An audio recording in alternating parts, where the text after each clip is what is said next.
그렇죠. 사실 모든 수술을 할 때 환자분들이 가장 걱정하고 두려워하는 것 중에 하나가 수술하고 나서 문제 생기면 어떡하죠? 단적으로 옛날에 한 80 넘으신 어머님 어르신이 저 척추 수술하고 나서 못 걷는 거 아니에요? 막 이런 질문도 하셨거든요.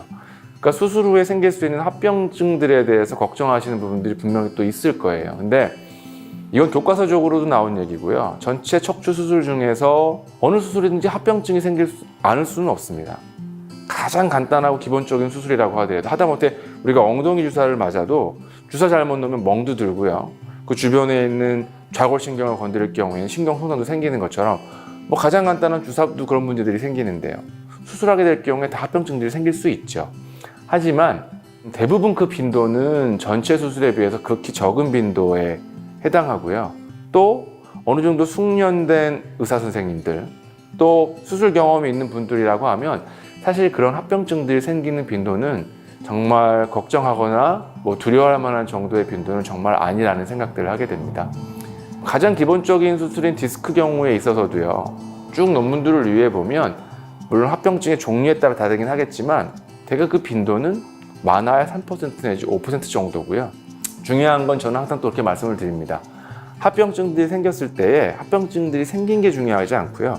물론 그것도 중요하죠. 하지만 그런 합병증들이 생기지 않도록 대처 방법들을 갖고 있는, 예방 방법들을 갖고 있는 의사의 숙련도가 있느냐, 또 생겼을 때에 그것들을 일찍이 파악하고 또 그것들에 대처할 수 있는 방법들의 경험들이 있는 의사 선생님을 만나느냐, 그게 사실 정말 중요하다고 생각하거든요.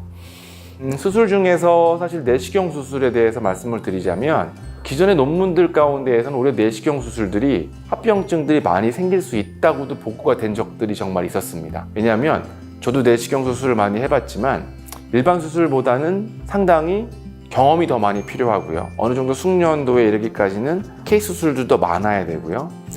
사용하는 장비나 기구들 자체가 상당히 예민하고 섬세하기 때문에 적응하는 데도 시간이 오래 걸리고 그것을 활용하는 방법을 익히기까지도 되게 시간이 또 오래 걸립니다. 근데 저는 그런 숙련도를 어느 정도 확보한 의사라고 한다면, 경험이 있는 의사라고 한다면 내시경이 사실 가장 큰 장점이 구조물들을 바로 직접적으로 보고 들어가서 확인하면서 수술한다는 거거든요.